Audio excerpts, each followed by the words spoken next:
Hello, welcome to my channel. आज हम पढ़ने वाले reading Indian fiction in English unit first E M. Forster aspect of the novel. ये video all UG courses के लिए useful होगी फॉर सेमेस्टर 1, 2, 3 एंड 4। और ये वीडियो न्यू एजुकेशन पॉलिसी के अकॉर्डिंग है। और for better experience you can switch video to 1.25x playback speed. So let's start the topic. The author and his works. E.M. Forster is regarded as one of the finest 20th century critics. His essays, reviews, articles, and poems are collected in two volumes titled Abignor Harvest and Two Chairs for Democracy, where many of his ideas and critical tenets about fiction, art, and literature can be found. He is also a celebrated novelist whose novels are popular even now and read across the world. Forster argues in his works that the novel lacks the rigid structure that characterize poetry, drama, and other literacy form. It would be accurate to say that the novel, in terms of writing, is the most free form of the literary genre. Novels are unique in that the author has more leeway and opportunity to express himself through his character. The novelist can paint a picture of his and her protagonist's outer self by depicting them in a way that addresses their personal and lives.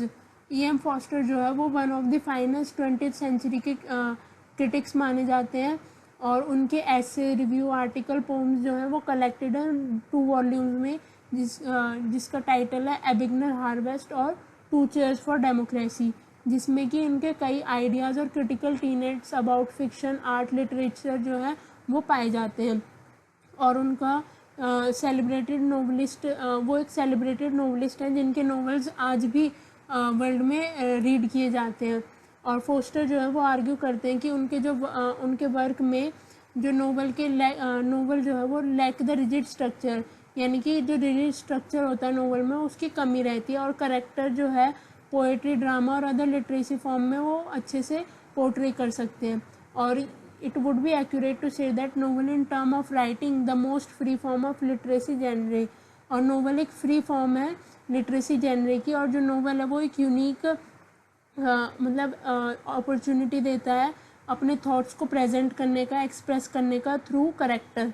और जो novelist है वो अपने character की या अपने hero की, protagonist की एक पिक्चर पेंट कर सकता है अपने थॉट्स के अकॉर्डिंग और उसको एड्रेस करके उसकी पर्सनल एंड प्रोफेशनल लाइफ अलग सब चीज़ को दिखाकर उसको एक्सप्रेस कर सकता है अपने थॉट्स को। Aspect of the novel summary.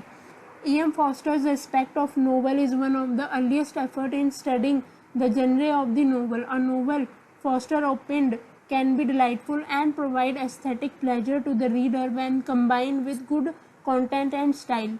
To enumerate this, Foster uses examples from many classic English novel. In the introductory of aspect of the novel, Foster defined novel as a fiction in prose of a certain extent. जो E.M. Foster है उनके जो aspect है novel पर वो earliest effort माने जाते हैं in the studying of genre of novel.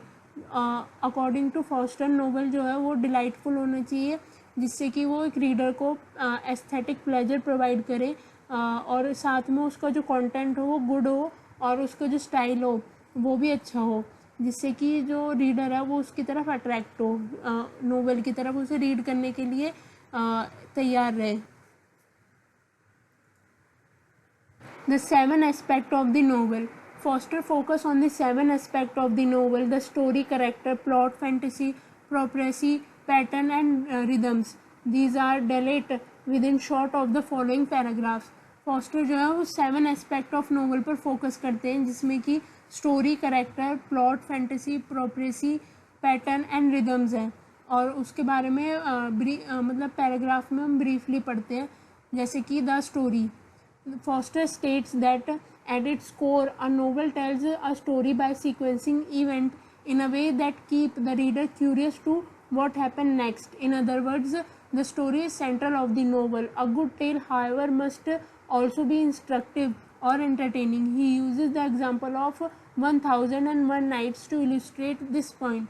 The narrator in the story Sherzade is trying to save her life from her tyrannical husband by telling stories. She survived not because of her wonderful story, but because she kept the king, her husband, in a state of suspense as to what would happen next. Each morning when she saw the sun rising, she would abruptly stop in the middle of a sentence and left him wanting to know the rest of the story. All readers are basically like Shehrazad's husband when it come to reading stories.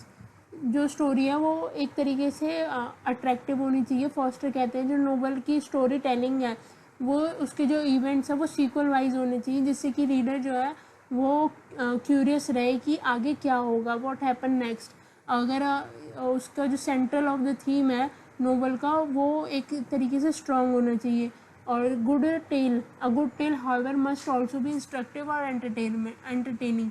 और साथ ही वो story instructive भी होनी चाहिए और entertaining भी होनी चाहिए. उसके लिए उन्होंने यूज़ किया एग्जांपल 1001 नाइट का, जिसमें कि जो नरेटर है वो स्टोरी जो है वो उसके मतलब जो इसकी मेन प्रोटोगेनिस्ट है उसकी लाइफ को सेव करने के लिए उसके ट्रेनिकल हस्बैंड से वो स्टोरी टेल करती है, जिसमें कि वो सर्वाइव नहीं करती बिकॉज ऑफ हर वंडरफुल, वो सर्वाइव करती है not because of her wonderful story but she kept the king, her husband, in the state of suspense as what would happen next. जिससे कि वो क्यूरियोसिटी बनाती है कि आगे क्या होगा. ईच मॉर्निंग जब भी सनराइज होता है तो एक वो फिर स्टोरी सुना के बीच में रुक जाती है, जिससे कि जो स्टोरी जो सुन रहे हैं उसके मन में क्यूरियोसिटी हो कि आगे क्या होगा और वो स्टोरी को सुनना चाहे, रीड करना चाहे. People character in the chapter People, he used Charles Dickens' works to illustrate the distinction between flat and round character. Characters who are flat have only one or two distinguished traits. In 17th century, such characters were called humors and also referred to as types and caricatures. Flat character, Foster writes, can be summed up in a single line and are easily recognizable. The novelists find them convenient and useful since they never need to reintroducing, never run away, have not to be watched for development, and provide their own atmosphere. Little luminous discs of a pre-arranged size pushed hither and thither, like counters across the void or between the stars, most satisfactory. जो people character का जो topic है उसमें foster illustrate करते हैं Dickens के work को, जिसमें कि उन्होंने फ्लैट और राउंड करेक्टर्स के बीच डिस्टिंक्शन किया है. जिसमें कि 17th सेंचुरी में कुछ करेक्टर जो होते थे फ्लैट वाले उनको ह्यूमर्स कहा जाता था, वो उनको also refer to as type और कैरिएचर्स. और जो फ्लैट करेक्टर हैं वो फॉस्टर कहते हैं कि एक सिंगल लाइन में सम अप किए जा सकते हैं, यानी कि वो ईजिली रिकॉग्नाइजेबल है, उनको आसानी से पहचाना जा सकता है. और जो नोवेलिस्ट है वो उन्हें एक तरीके से कन्वीनियंट एंड यूज़फुल मानते हैं क्योंकि उन्हें बार बार री इंट्रोड्यूस करने की ज़रूरत नहीं पड़ती और उनका एक अपना एटमॉस्फेयर होता है, वो अपना एक एटमॉस्फेयर प्रोवाइड करते हैं. वॉच्ड जो व्यूअर्स हैं उनके मतलब अपने डेवलपमेंट के लिए उन व्यूअर्स के लिए एक एटमॉस्फेयर प्रोवाइड करते हैं.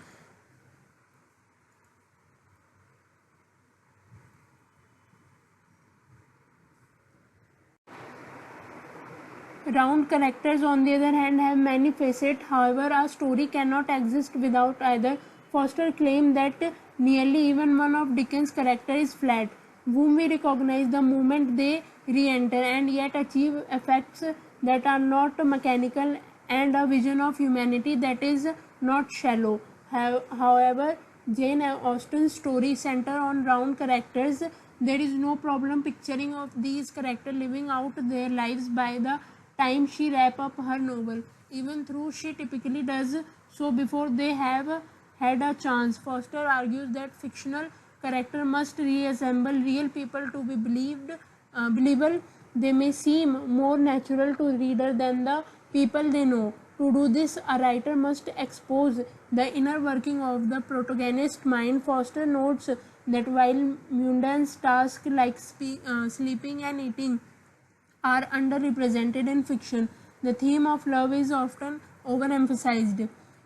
जो राउंड करेक्टर है उनको डिकन्स के वर्क में डिफाइन किया डिकन्स के वर्क में फ्लैट करेक्टर्स को डिफाइन किया गया है, और जो राउंड करेक्टर है उनको जेन ऑस्टर की स्टोरीज़ में देखा जा सकता है, जिसमें कि वो करेक्टर वो जो जेम्स ऑस्टन है उनको कोई भी प्रॉब्लम नहीं होती ऐसे करेक्टर को पिक्चर करने में, क्योंकि वो बार बार मतलब अपनी नोवेल में उन्हें रैप कर देती है, और उनकी जो लाइव है उनको थोड़ा बहुत दिखा के वो फिर उनको रैप कर देती है, जैसे कि वो कभी थे ही नहीं उस नोवेल में। तो जो फॉस्टर है वो आर्ग्यू करते कि जो फिक्शन करेक्टर है वो रीअसेंबल होने चाहिए, यानी कि रियल पीपल की तरह होने चाहिए, मतलब रियल होने चाहिए, जिससे कि जो पीपल हैं वो बिलीव कर सकते हैं उस फिक्शनल कैरेक्टर को, और वो नेचुरल होने चाहिए जिससे कि रीडर उनको जान सके, यानी कि कुछ एस्पेक्ट ऐसे होने चाहिए कि वो नेचुरल लगे characters. Plot According to Foster, a story is recounting of event, while a plot is a recounting of event with an emphasis on a cause and effect. Intelligent reader who can keep track of detail and follow multiple standards of reasoning are a must for a plot. Because of this, the author can build suspense by leaving key details vague until later in the story. A plot must strike a balance between the event and the character. If the character do not exert their personalities on the story, they will be swept away by fate. जो plot है according to foster story में एक recounting event है, और उसी recounting event पर हम ज़्यादा एम्फेसाइज देते हैं कि उसके क्या इफ़ेक्ट और क्या कॉज है। जो इंटेलिजेंट रीडर है वो उस प्लॉट के ज़रिए उस पूरी स्टोरी को ट्रैक कर सकते हैं, उसकी रीजनिंग को मतलब उसकी रीजनिंग को समझ सकते हैं बाय अंडरस्टैंडिंग द प्लॉट। और इसी के लिए इसी से जो ऑथर है प्लॉट के अकॉर्डिंग ही वो सस्पेंस बिल्ड कर सकता है, एक लीविंग अ की छोड़ के, मतलब एक की छोड़ के वो सस्पेंस क्रिएट कर सकता है। और जो प्लॉट है वो एक strike a balance between the events and the character, और प्लॉट को एक बैलेंस बनाना होगा between the events and the character. Fantasy and prophecy. To achieve a magical effect, Foster says author often employ fantasy element. However, not all fantastical works involve magic. It is also possible to discover it in the extraordinary nature of commonplace objects and people. Additionally, he touches on parody and adaptation, which allow multiple author interpretation of the same story. Foster claims that the character in prophecy are more than just character because they embody the book's universal theme and author's voice from long ago.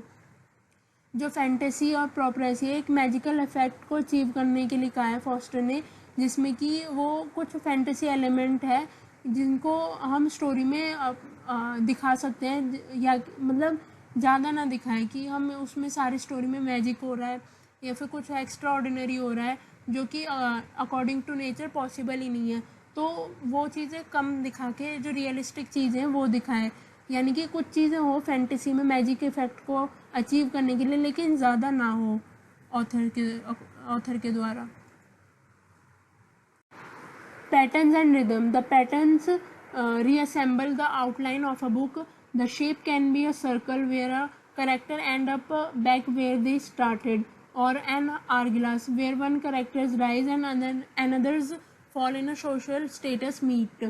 Thanks to the pattern, the book can be understood in its entirety. However, Foster cautions that the pattern must be developed naturally. The narrative's authenticity and depth suffer when the story's characters are compelled to follow a formula. The story's rhythm is represented by a motif that reoccurs with a slight and modification. जो pattern and rhythm है वो एक book में reassemble होना चाहिए, जिससे कि कोई भी बुक की आउटलाइन मतलब बुक को आउटलाइन कर सके, और इसके लिए जैसे कि कोई shape can be a circle, कोई भी शेप हो, जैसे कि वो सर्कल हो जहाँ पर करेक्टर एक ख़त्म हो रहा हो और वहीं पर दूसरा स्टार्ट हो रहा हो, और ऐसे ही अगर एक करेक्टर का राइज हो रहा है तो दूसरे का फॉल हो रहा है इन सोशल स्टेटस मीट। और ये पैटर्न जो है सभी उसमें होने चाहिए, लेकिन हम अकॉर्डिंग टू फॉस्टर हमें पैटर्न बनाते वक्त कॉशंस लेनी चाहिए कि वो एक नेचुरल हो, यानी कि एक एक्स्ट्रा ऑर्डिनरी ना लगे, जो नरेटिव की ऑथेंसिटी है वो रहे स्टोरी में, नोवेल में। Aspect of the novel, a critical appreciation. According to Foster, the basis of a novel is a story, and a story is a narrative of event arranged in time sequence. The event should be presented to make sense of novel's plot. The story's ability to pick the reader's interest and leave them wondering what happened next is crucial to keeping them engaged. For the novel to make sense and be logical, the author must incorporate both the temporal and value based aspect of life. While reading the story silently is fine, Foster claimed that it will be more enjoyable when reading aloud. Novel, unlike most prose, have a unique appeal to the ear and have much in common with the art of the storytelling, which is why they are best experienced when read aloud. Characters write Foster is that simple and fundamental aspect of the novel. Foster titles this section people and make the following declaration at the outset, not what happened next, but to whom did it happen, is the pertinent question here, given that the novelist will be appealing to our intelligence and imagination, not merely to our curiosity. Foster emphasized the importance of value in novel through the character, and author establish his or her voice and value however stably. According to Forster जो novel के basis हैं वो है story, और story जो है वो narrative है of events arrange in a time sequence, और इवेंट्स को जो है एक सेंस में प्रेजेंट करना चाहिए according to novels plot. The story ability जो स्टोरी की एबिलिटी हो वो इतनी हो कि वो रीडर के इंटरेस्ट को पिक कर सके, जिससे कि वो वंडरिंग कर सके what happen to next is crucial to keeping them engaged. और फॉस्टर का कहना है कि जो रीडर है वो मतलब रीड करते वक्त अलाउड में करे, यानी कि तेज तेज रीडिंग करे, जिससे कि जो स्टोरी है वो मोर इंजॉयबल हो। Foster provided a compelling defense of his decision to use people rather than character when referring to the protagonist and antagonist of the story. A novelist's skill can be displayed in several ways. One is through the author's ability to highlight values, and another is through the originality of the author's characterization. In addition, the author and the character develop a special bond through the process of latter's thoughtful analysis. Novelists, like artists, reconstruct reality through their imagination, but unlike artists, they artificially combine fact and fiction to give the characters life. Foster argues that the following 5 human activities are necessary to understanding a novelist characterization of human birth, eating, sleeping, loving, and dying are the main facts of human life. Birth, food, sleep, love, and death, as he put it. Fiction writers have propensity to make their character to go through experiences that are not typical of real life. The fact that they share name begs how real world events and action can be reflected in a fiction.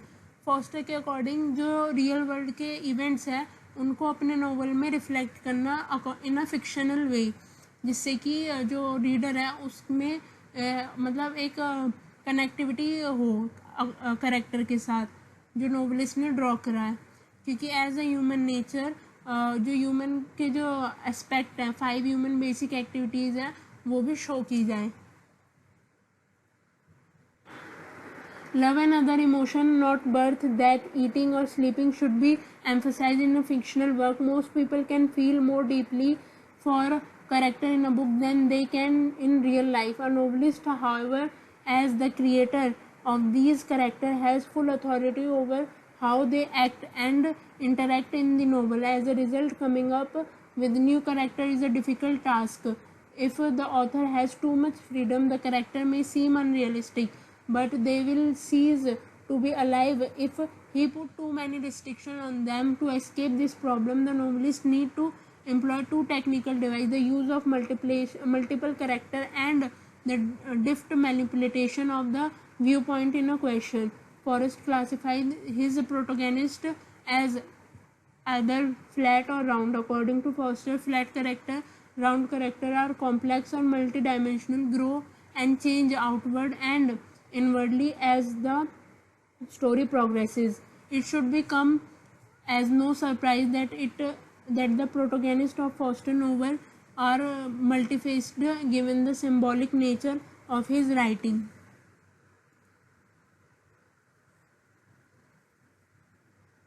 He insists that the plot rather than the story is the most critical aspect of the novel. He writes that the story is a narrative of event arranged in the time sequence. Plot is also a narrative of event. The emphasis falling on causality in the king died and the queen died. Both king and queen met and ultimately end. The king died and the queen died of grief is a plot. The time sequence is preserved, but the sense of causality overshadow it, whereas the story is all about and then and satisfy a reader's curiosity. The plot demand intelligence and also memory. Since the author cares about the aesthetic satisfaction of the reader, the plot should be well organized and leave no loose end. The plot maker expect us to remember. We expect him to leave no loose end. Every action or word in the plot out to be count. It out to be an economical and spare. Even when complicated, it should be organic and free from dead matter. It may difficult or easy, and it may should be certain mysterious, but it ought not to be mislead. जो foster है वो insist करते हैं कि जो story का plot है वो एक क्रूशल एस्पेक्ट है नोवेल में, और जैसे कि जो स्टोरी है वो नरेटिव ऑफ इवेंट है इन देयर टाइम सीक्वेंस. जैसे कि प्लॉट है नरेटिव ऑफ इवेंट का कि मतलब उसमें कोई कैजुअलिटी नहीं होनी चाहिए. जैसे कि the king died and the queen died, both the king and queen met and ultimately end. लेकिन अगर हम इसे दूसरे उसमें देखें, the king died and then the queen died of grief, कि किंग भी मर गया और क्वीन उसके दुख में मर गई, तो वो एक प्लॉट है.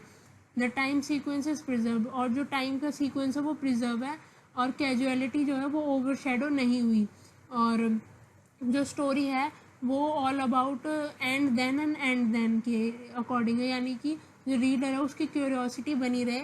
और जो प्लॉट है वो डिमांड करता है कि एक इंटेलिजेंस और मेमोरीफुल स्टोरी हो, और ऑथर जो है वो एक मतलब एक्स्ट्रा ऑर्डिनरी चीज़ें ना डाले. वो एक रियल होनी चाहिए स्टोरी, मतलब रियलिस्टिक लगनी चाहिए. फैंटेसी उसमें भी, फिक्शनल होते हुए भी. और जो प्लॉट है वो एक वेल ऑर्गेनाइज्ड होनी चाहिए जिसमें कि कोई भी लूज़ ना हो. अगर कोई भी लूज़ होगा एंड्स में तो वो स्टोरी बोरिंग लगेगी.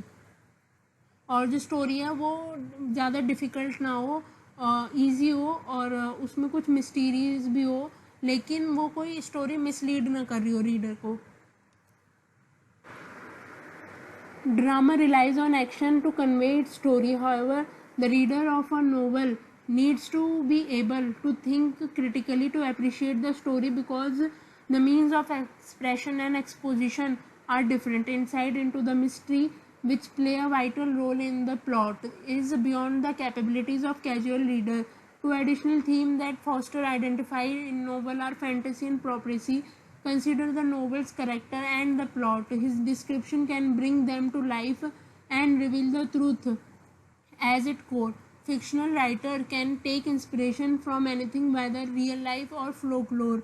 The fantasy genre is known for its frequent use of mythological deities, forgetfulness, puns, and coincidental turns of phrase. According to Foster, there are hints of oneness in methodology of prophecy, which combines elements of physical reality with those of the universal. Readers' humanity and humor suppression are necessary for the noble prophetic aspect to be fully appreciated. If his prophet lack humanity, the reader will not hear his message. Reader must suppress their sense of humor to truly engage with the prophet's message. Thanks for watching. अगर आपको video पसंद आई हो तो like करें, share करें और channel को subscribe करें. Thank you.